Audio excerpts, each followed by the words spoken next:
Good morning, everyone. I'm Martha Zavala, president of the League of Women Voters, Pasadena area. Welcome to Thursday with the League, Refuge 101. Before we get to our program, let's take a moment to acknowledge National Women's History Month and celebrate the many contributions women have made to enrich our personal and public lives. Stephanie Doubt, our State League Executive Director, says it best. The accomplishments of women throughout history have advanced every part of society, from voting rights to civil rights, science, government, athletics, healthcare access, business leadership, caregiving, and more. Still, it's difficult to celebrate at this moment as people, including women in the Ukraine, are taking up arms to defend their country, their homes, their land.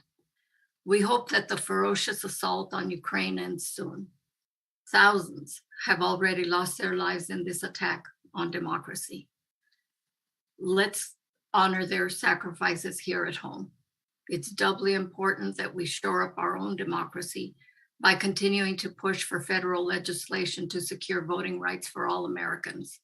We have the information on our website. Please visit and see what you can do. When today's event was planned, we did not realize that Europe would once again have to contend with a staggering number of refugees.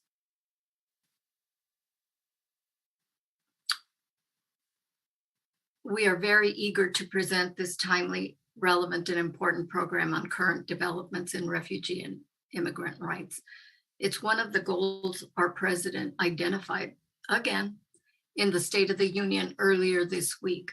Congress and our state legislature must take immediate action to pass common sense, fair immigration and refugee policies to end the crisis at our border and the separation of families and provide a path to citizenship. Our speaker today, Carly Boze, will speak to us about the fight for refugee rights. You will learn more about Carly and her work in a few minutes when our Immigration Committee member introduces her. After Carly's presentation, she's going to spend about 15 minutes with us taking questions from attendees. Please enter your questions in the Q&A box down at the bottom of your screen. Our moderator will present the questions to Carly for her response. Questions may be edited for brevity and to avoid duplicates. We may not have time to include all the questions, and if we don't get to yours, please send it separately by email to events@lwv-pa.org or immigration@lwv-pa.org, and we'll try to get you an answer. Please do not enter your question or any comments in the chat box, as that is used by the webinar staff to keep things running smoothly. If you have concerns about sound or anything else, you can type them into the Q&A section and someone will try to help you out. After the Q&A, our Immigration Committee will offer you the opportunity to take action to support pending legislation.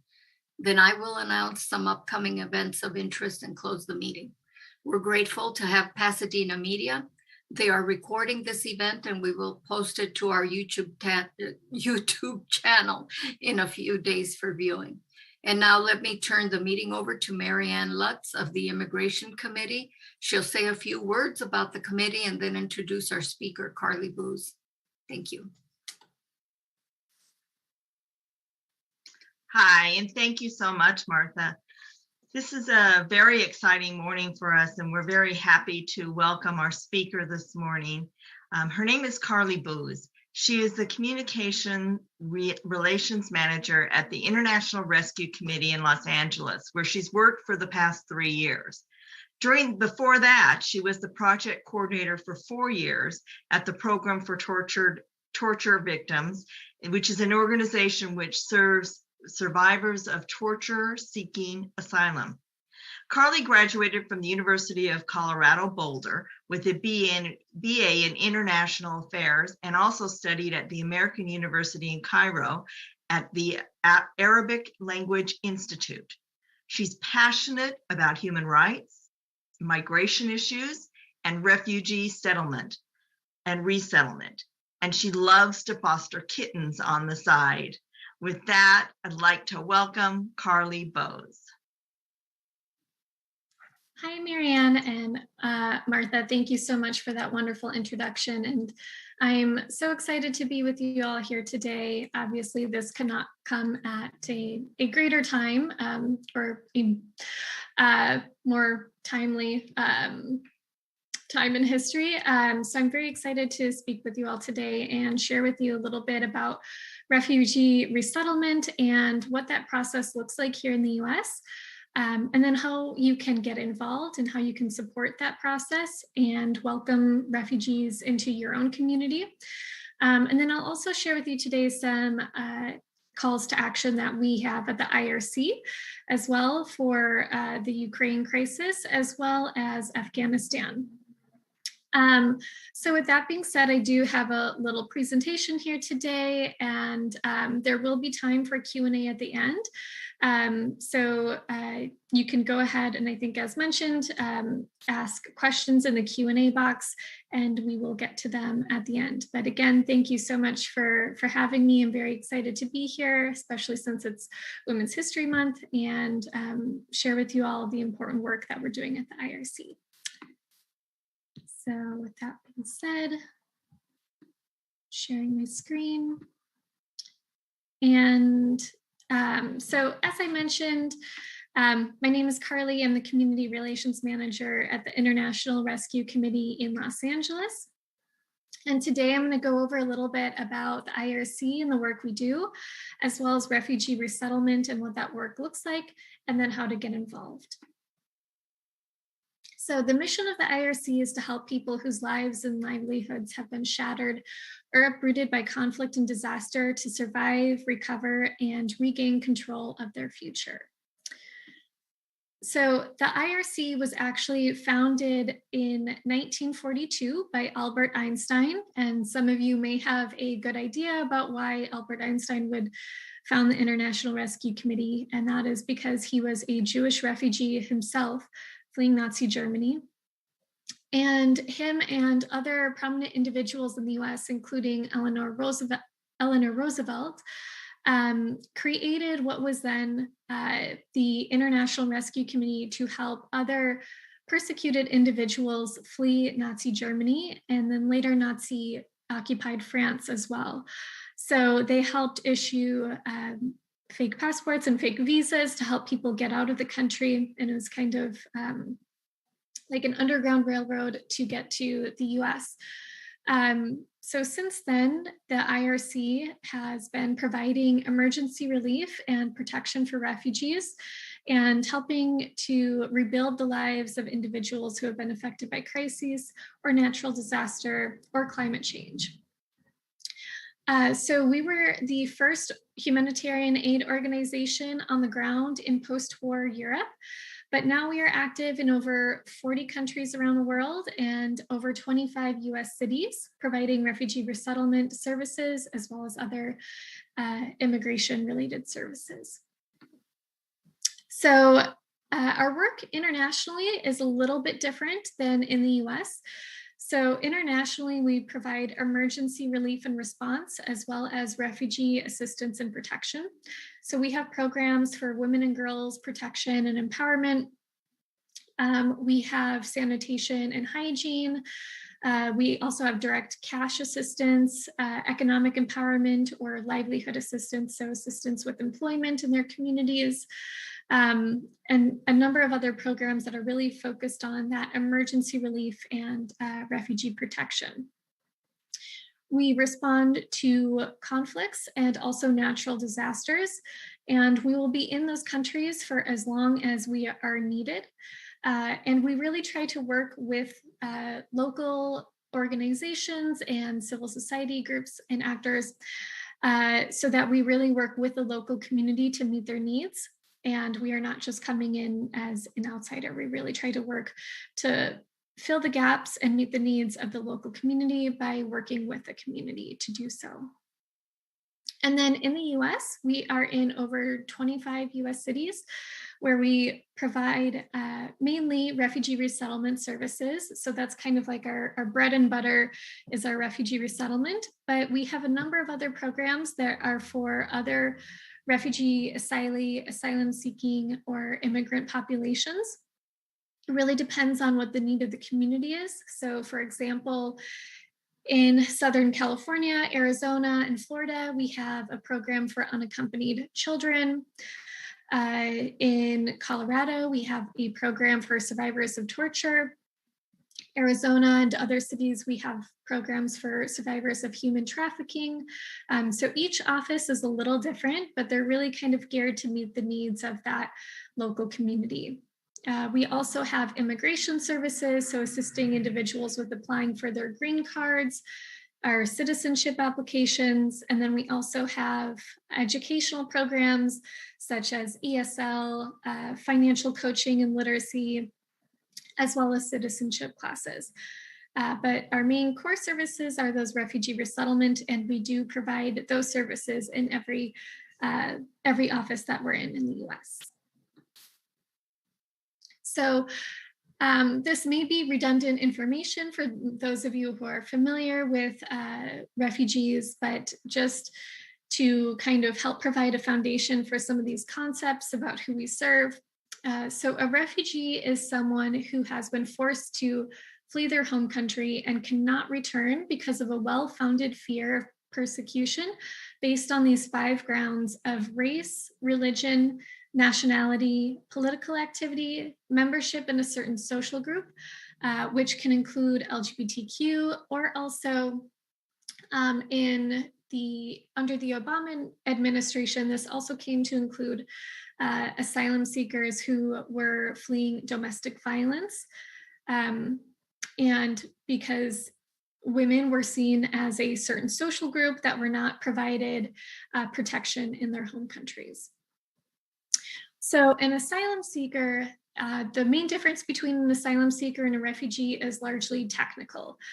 So it's about how they gain their status. So a refugee is outside their home country and cannot return, and they are usually given refugee status by the United Nations High Commissioner for Refugees. And then asylum seekers, they're essentially, their status is determined in the country of refuge. So for the United States, asylum seekers will be given that status once they reach the US. And so asylum seekers must also prove that they cannot return to their home country because of a legitimate fear of persecution based on those 5 grounds. And they must do so in immigration court. So it's a largely legal process. And it's a very long and complex process as well. For asylum seekers without an attorney, the rates for approval is very low. It's 5%. So really having an attorney for asylum is essential in the US, unfortunately. And then once asylum seekers are granted their refugee status, they are then called asylees, and they are eligible for the same benefits as refugees in the United States.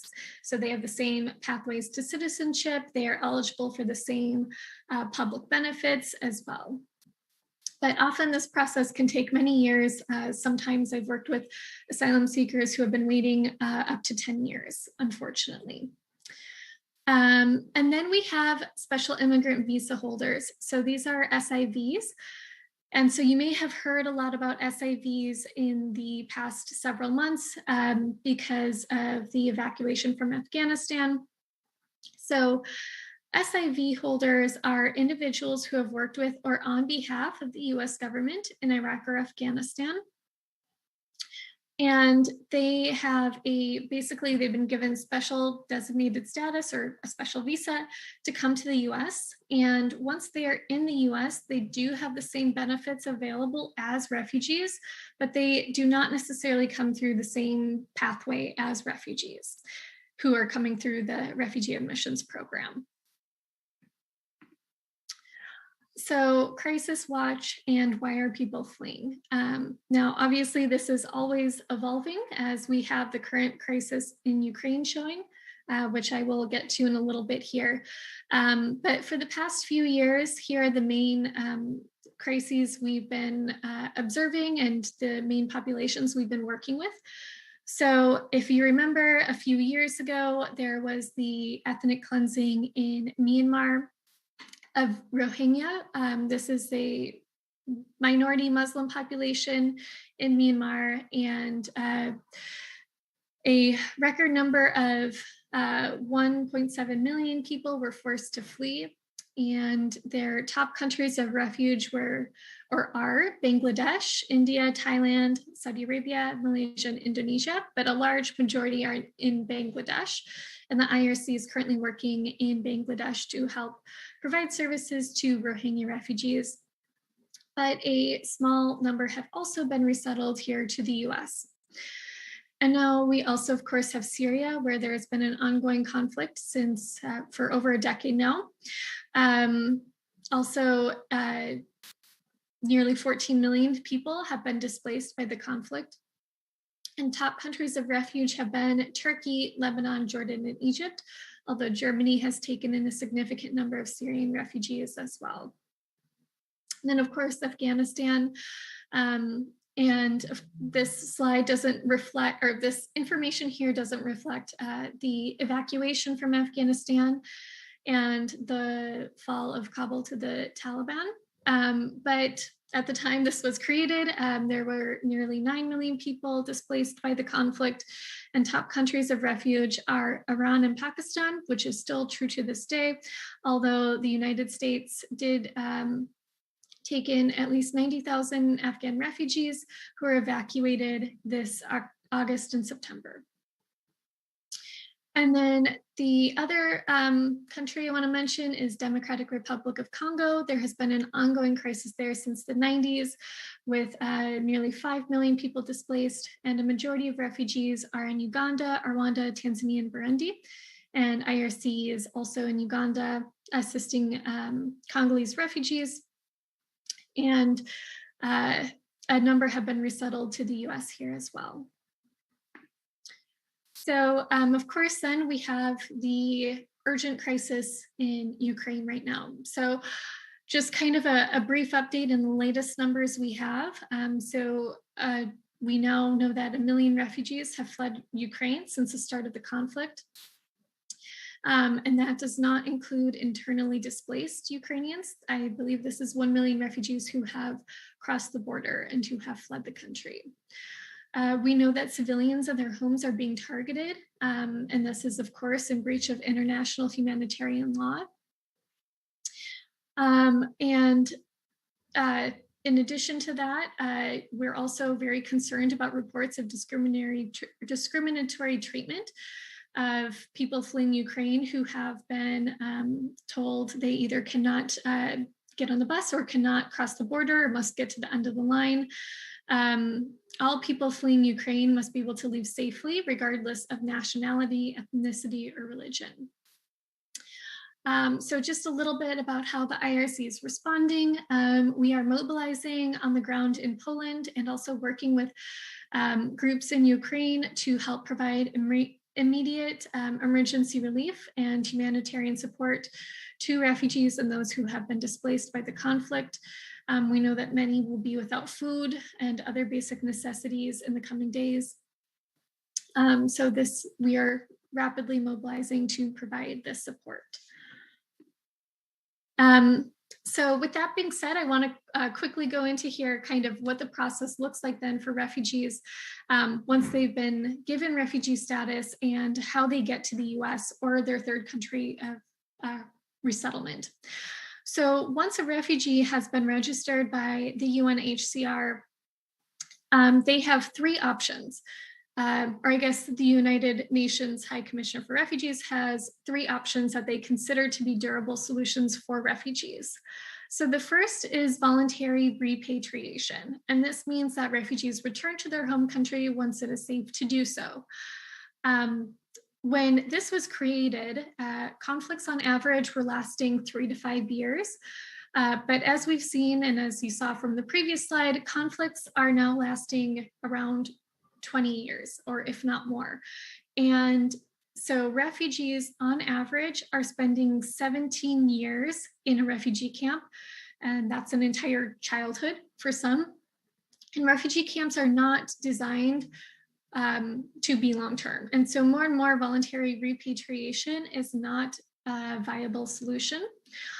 So we have the two other options, which are local integration and third country resettlement.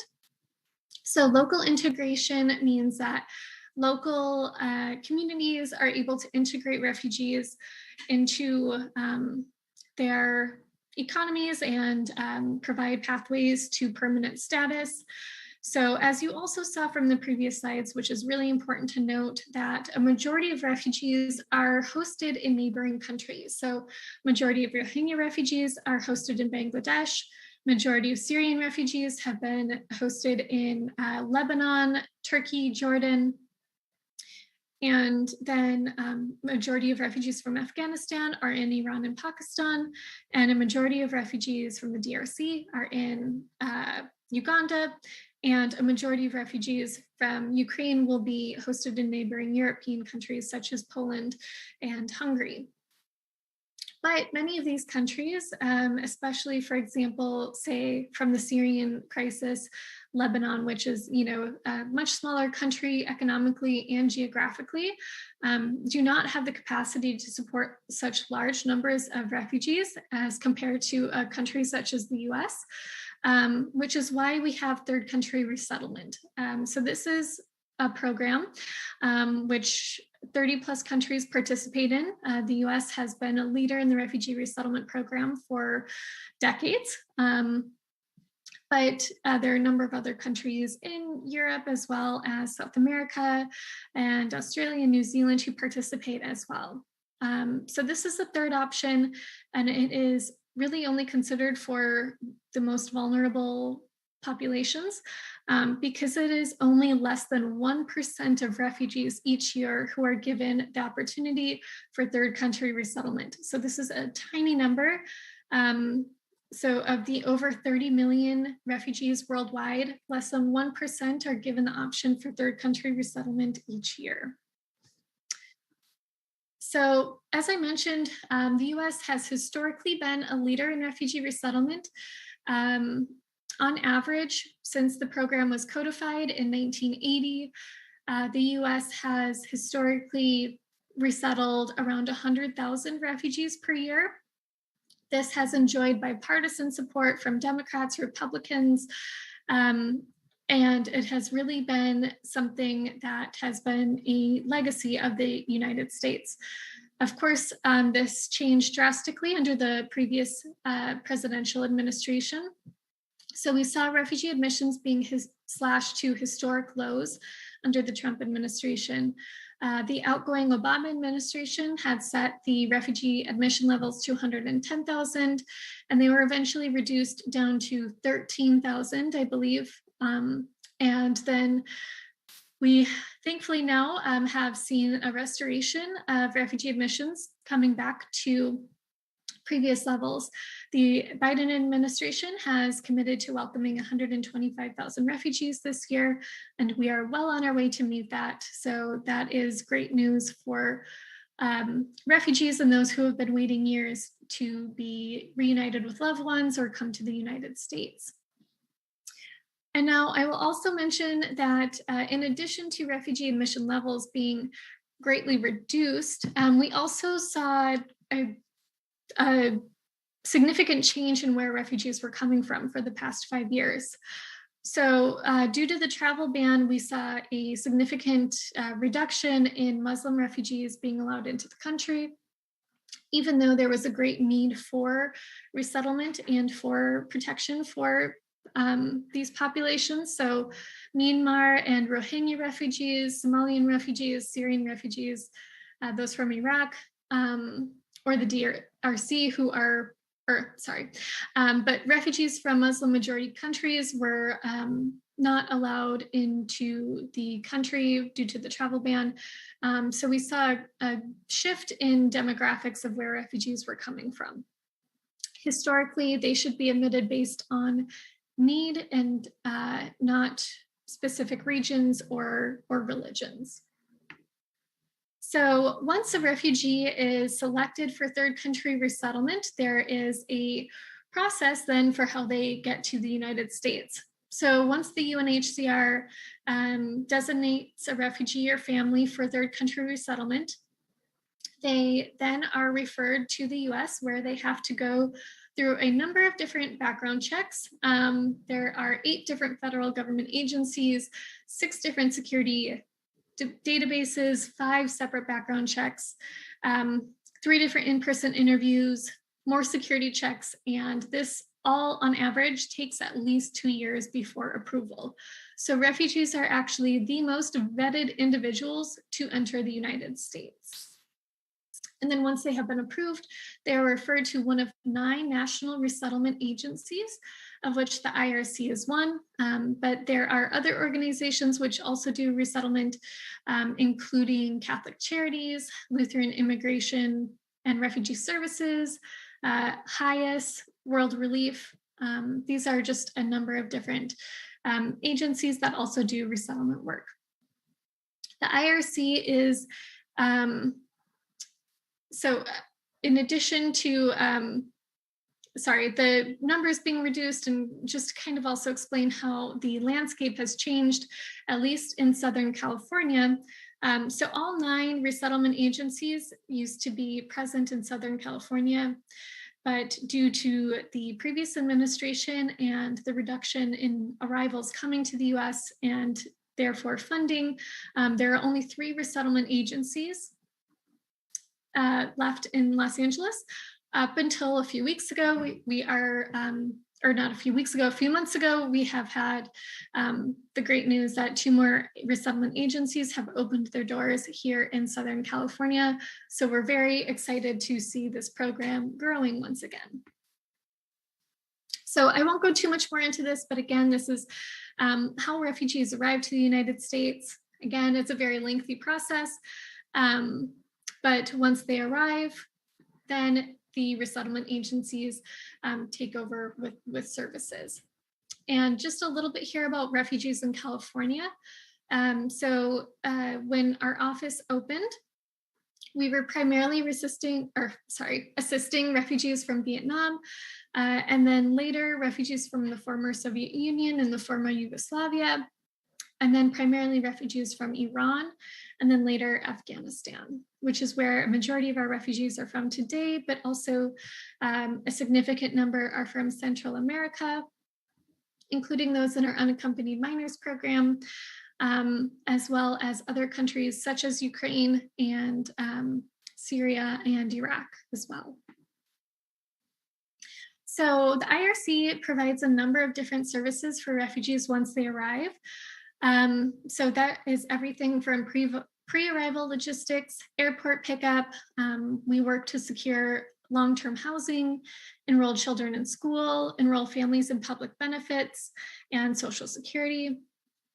And then also enrolling families in Medi-Cal and WIC, which is a program for women and who are pregnant or recently have had children, health screenings and immunizations, as well as other ongoing medical case management. And then we have our economic empowerment program, which is geared towards financial literacy. We have a microloan program to help individuals build credit, because refugees arrive without credit, and we know how important that is. And then also job readiness and training. And then in addition to that, we also have ongoing family reunification programs and a number of other family stabilization, psychosocial support, and integration services, including some mental health resources, psychosocial support, and other acculturation classes such as ESL or citizenship classes as well. So the goal of resettlement is really long-term, but the first 90 days is really based around basic needs and urgent needs. It's really that survival period. So we focus on personal safety, immediate basic needs, pressing health issues, short-term financial support, as well as other services. Now, resettlement agencies are only funded to provide services for the first 90 days. And we know that resettlement or integrating into a community takes much longer than that. So we have other programs to help provide stability and integration. So that's where, say, our financial coaching programs come into play, our ESL, and then long-term integration, and the goal is citizenship. So sometimes we will work with refugees for 5+ years, and we'll be with them through their whole immigration journey here in the US. And then just a note here on the realities of resettlement. So families who arrive often experience a wave of emotions and something we call the U curve of cultural adjustment. Oftentimes expectations are really high before families arrive to the US. And then the realities of new environment, identity loss, also adjusting to a new community and career changes, and also the realities of how expensive life here in the US, especially within the last few years, is very difficult, especially with the housing prices in major cities such as Los Angeles. But then as families begin to become adjusted and learn public transit or begin to learn a new language, some of these emotions begin to kind of flatten out eventually. But we know that there's always, the sense of missing one's country, missing one's culture, that is to be expected. So now I'll talk a little bit about ways that you can help and ways that you can get involved, because refugee resettlement work is really a public-private partnership. So that means that we really cannot do our work without the support of the community. So of course you can donate financially to support recently arrived refugees, but we more so need help with, or not more so, but equally need help with in-kind donations. So household goods to help refugees as they resettle and adjust in their new homes. We need everything from furniture, so you can donate gently used furniture. We also need household goods, which we have on our Amazon and Target wish lists.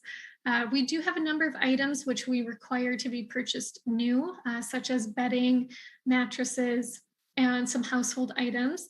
But you can shop directly on our wish list, or you can always email me to see if we need items or furniture that you may have. And then also housing. So as I kind of alluded to there, housing has become extremely expensive in Los Angeles, as I'm sure all of you are aware.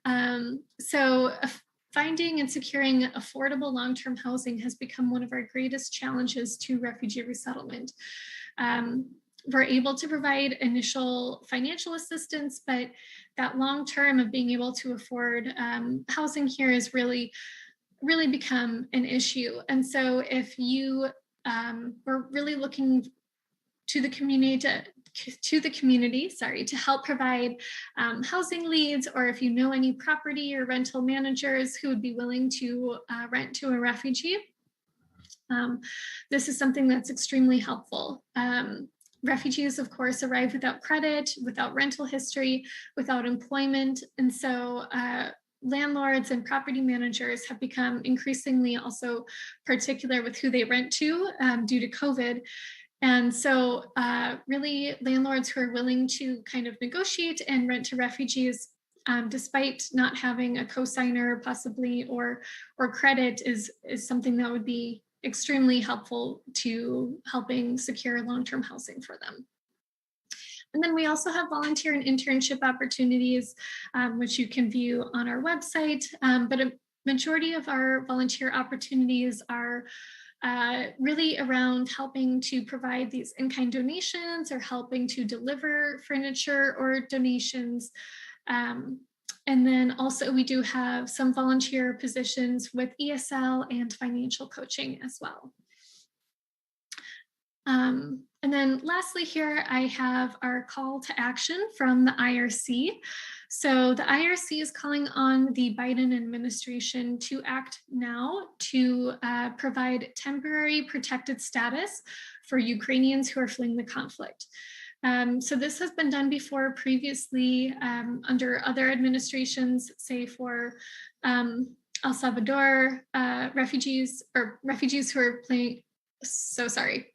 are fleeing El Salvador, and other instances as well.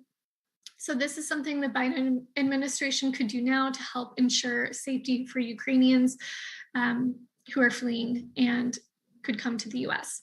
So if you are interested, you can email the White House today. I have the link here for a website, which is rescue.org/takeaction. We also have one other call to action right now, which is urgent, which is the Afghan Adjustment Act. And this is for many of the Afghan refugees who came here through the evacuation, were not given refugee status or did not even have SIV status because it was done on such short notice. They were given humanitarian parole, which does not provide a pathway to citizenship or permanent status necessarily. So we're calling on the Biden administration to pass the Afghan Adjustment Act, which would help provide a pathway to permanent status for Afghans who were evacuated. So that concludes my calls to action. And so now I will open it up to questions and Q&A. Thank you very much, Carly. That was very interesting, to say the least. It's an overwhelming subject at this point. We do have a few questions. So the first one is, it goes without saying that refugees have had traumatic experiences. We're seeing that on the television every day now. What services, programs are available for post-traumatic stress disorder? Yeah, absolutely. That's a great question. We know that a significant number of refugees have experienced trauma and or violence. So the IRC in LA, we work with partners and the county to provide refugee health assessments and referrals to medical and mental health resources. There are other IRC offices that do provide more programs specifically geared towards those with PTSD. So as I mentioned, in our Colorado and Arizona offices, I believe we have programs for survivors of torture and human trafficking. But yes, this is something that's very important, and we work with local organizations and the county to help provide more intensive medical and mental health case management. Okay, thank you. So what types of long-term services are available for refugees, particularly in this local area? Yeah, so as I mentioned, resettlement agencies are only funded by the government to provide 90 days of case management services. And that is not enough time to help a family adjust to life here in the US. So we really try to have other programs and services that can help them integrate and adjust. So that's ESL classes and financial coaching. This is actually a huge program because we all know how much financial literacy skills help us to really thrive in the US. So everything from learning about credit, how to open a bank account, and the dangers of credit cards and credit, but also how it can help you, because you really need credit to do everything in the US. And so really these programs to help refugees succeed for the long term and really thrive. And then we also have immigration services to help them adjust their status to green card holders, and then eventually citizenship, and then also family reunification. So if they still have family back in their home countries, we also provide family reunification services as well. Wonderful. Okay, that's a lot of services. Yeah. Okay. So now, how will the IRC provide for the needs of the large numbers of refugees that are fleeing Ukraine right now? Yeah, so we are currently on the ground in Poland, and also mobilizing to partner with local civil society or community-based organizations to help provide humanitarian aid and support to refugees fleeing Ukraine or internally displaced. In the US, we have resettled a significant number of Ukrainian refugees over the past few decades, significantly more so since 2014, when the invasion of the eastern regions first began. And there is also a program called the Lautenberg Program, which is for refugees from the former Soviet Union who are facing religious persecution. And through this program, we have also resettled a significant number of Ukrainian refugees. So refugees from Ukraine will go through the normal pathways that I mentioned in this presentation. So they'll still be going through the process of being registered by the UNHCR and then through the Refugee Admissions Program, which is why we are calling on the Biden administration to urgently issue temporary protected status, because the Refugee Admissions Program process can take years. So yeah, once the refugees arrive here, we'll hopefully, as I mentioned, provide all the services that I went through and, be ready to welcome them when they arrive. Okay. The next question, I think you responded to this already in your presentation, but I'll just ask you, does the IRC have a different policy for handling refugees from Ukraine compared to refugees from other origins, such as Syria, Afghanistan, or Africa? So the IRC does not have a different policy. We are committed to providing services and aid and resettlement services to refugees, regardless of race, religion, nationality, ethnicity, sexual orientation, or gender identity.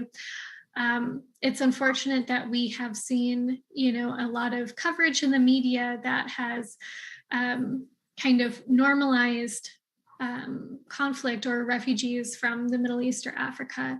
And but we know that's not the case, and refugees can come from all backgrounds. You can speak to refugees from Afghanistan or Sudan who are doctors, human rights lawyers, journalists. And so, yeah, we really work with refugees based on need alone. Thank you. Mm-hmm. So I don't know if you mentioned the numbers, but I didn't hear. How many Afghan refugees have been sent to the LA area? And this is a three-part question that was sent. Have they all been resettled? And how can the League of Women Voters help out?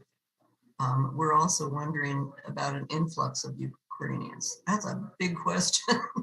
Yes, that's a definitely multi-part question, but a great question. I don't have exact numbers of how many Afghan refugees have been resettled to Los Angeles between the between the 5 now different resettlement agencies. But it has been a significant number. A majority chose or had family here in California already. So California was one of the top states for refugee resettlement of Afghan refugees. And have they all been resettled? So the last family left the military bases a few weeks ago. But in terms of resettlement, that's a different question, because they have been maybe placed in Los Angeles, but many, we are still trying to locate permanent housing for them. And so because of the housing crisis, it's become really difficult to secure long-term housing. And, this is kind of where we need the community support in helping to identify housing leads. Or if you have an open home, or if you have a home, or you can join Airbnb's open homes program if you would like to provide temporary shelter and support to refugees.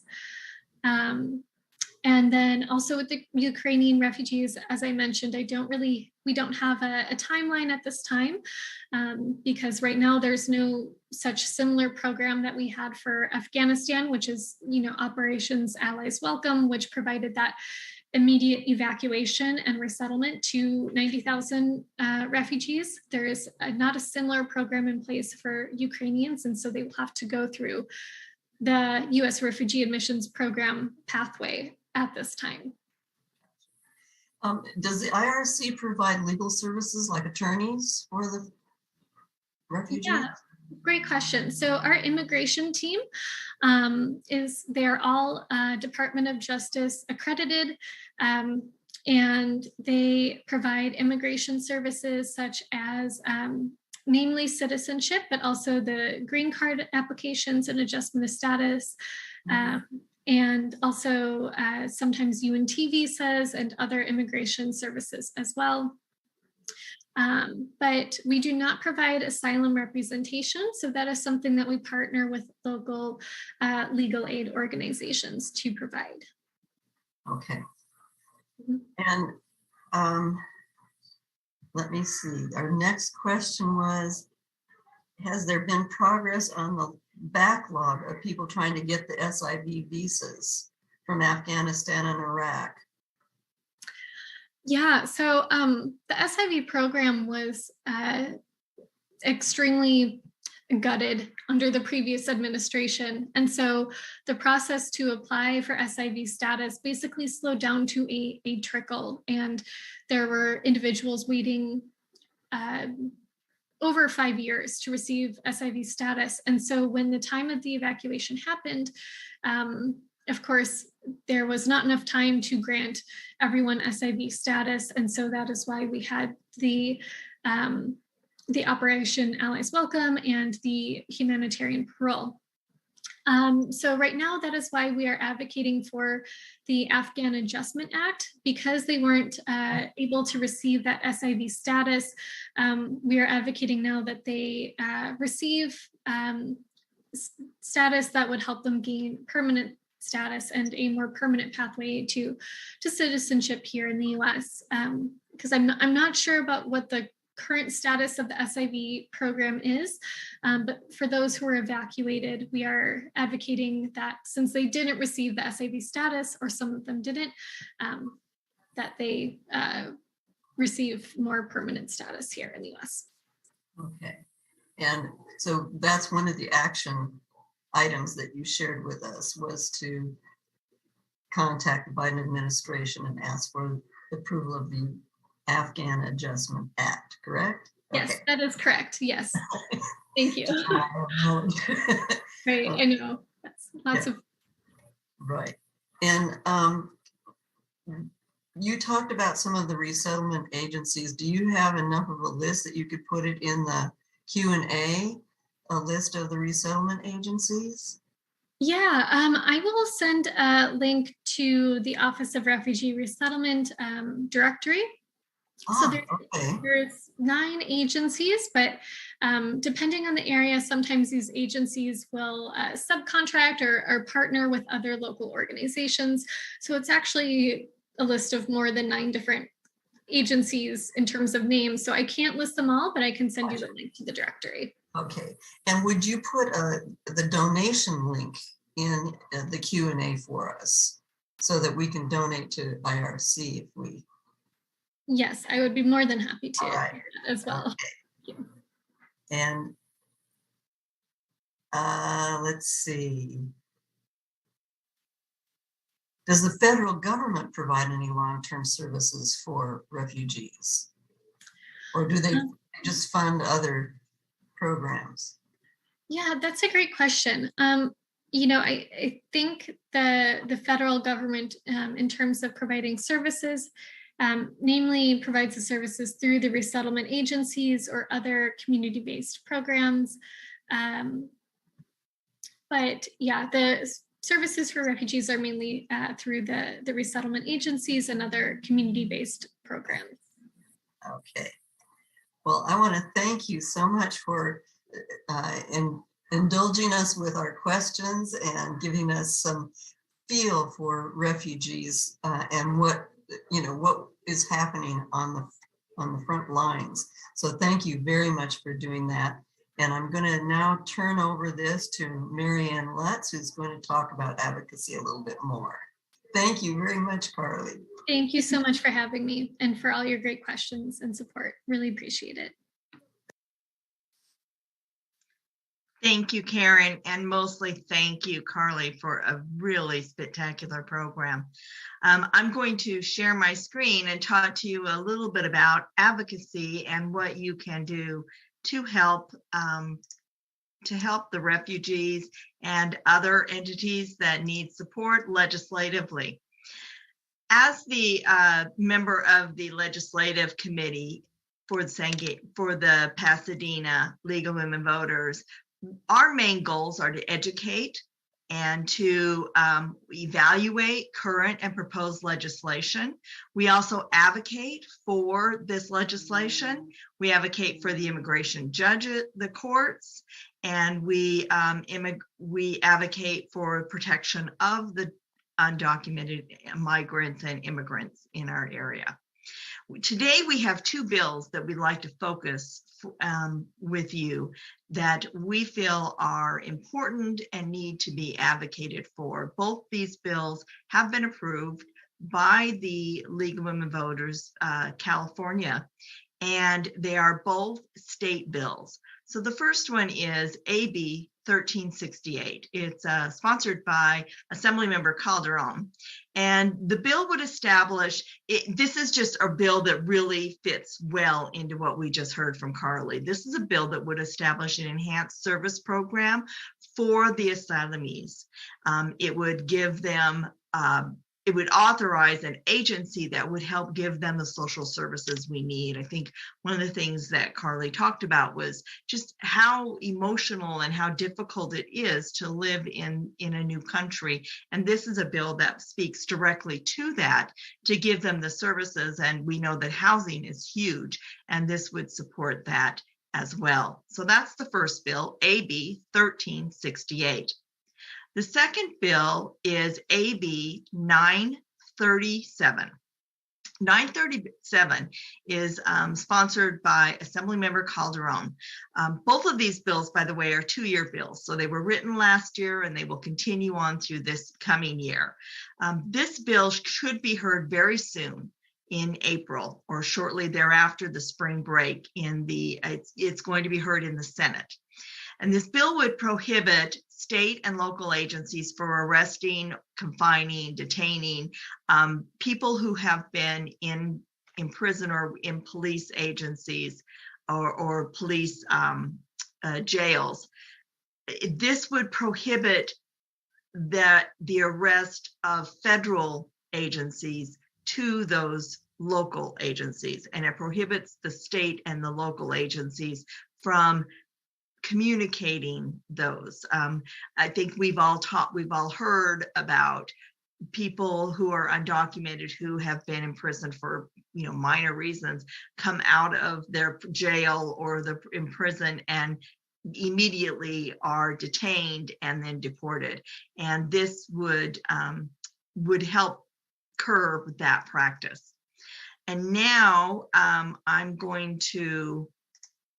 we're going to place up on the screen ways that you can actually send and where to send your advocating. Remember, today we are advocating two bills, 1368 and AB 937. And you can contact senators.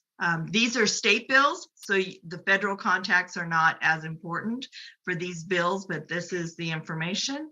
And but we're going to give you the state contacts in just a moment. If we can forward the slide. One more. They're to our local state that you can send it to.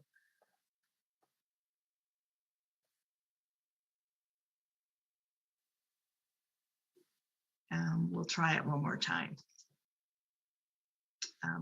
Since we're having, there we go. Can we forward those slides to the next? There we go. These are the local representatives that you would want to contact about both of these bills, AB 1368 and AB 937. There's a list of 3 assembly members that are in the San Gabriel Valley area and 2 state senators that are in the San Gabriel Valley area, and contacting any of those 5 individuals would be very important. I would say particularly since AB 937 will be heard very recently in the Senate, you might want to engage with Senator Portantino and Senator Rubio. And now, while this is on the screen, I'd like to welcome back the president of the League of Women Voters Pasadena area, Martha. Oh, thank you so much, Marianne and Karen, for facilitating the wonderful program today. And thank you, Marianne, for the information on needed legislation. And I also want to really thank Carly so much for the work that you do, and especially for giving our League members and others an opportunity to take part in the important work of helping refugees resettle. And I know that locally, the Pasadena Jewish Temple does work in this space. So for those of you that want to get engaged, if you want to help, we're going to provide the contact information for donations and volunteer opportunities on our website, and we'll email that to you, and also post the slides that you saw about the bills and those that we want to have action. So if you go to our website, give us a day or so, we're going to go ahead and post that information so you know where to make those contacts. And as I said, we're going to post it there. Those of you who are attended, will send you an email with the information so you have an opportunity to act. So now I want to share with all of you some information about upcoming events. We have 2 events in the month of April coming up on April 7th in the morning from 10 to 12, Thursday with the League on redistricting, what's happened with all those redrawn lines, what are the opportunities for us to maybe try to make some kind of a difference with in what's happened to how it's affected the elections and the ballot that people are going to get for the June primary in particular, as that's coming up right away. The next event is April 21st, League at Night.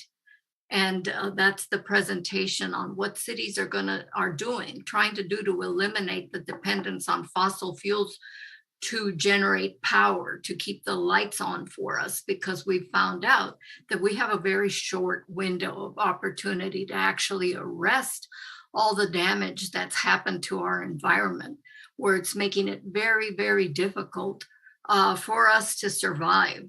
I happen to do a lot of visiting in Arizona and finding out that the temperatures there are so high that it's really getting to be very critical. And we certainly don't want that to happen to our environment here locally. But it's an effort that all these cities have to take into account and really change the timelines during which they think they have time to make a difference. So we do need our electricity. We need our lights on for the way that we live.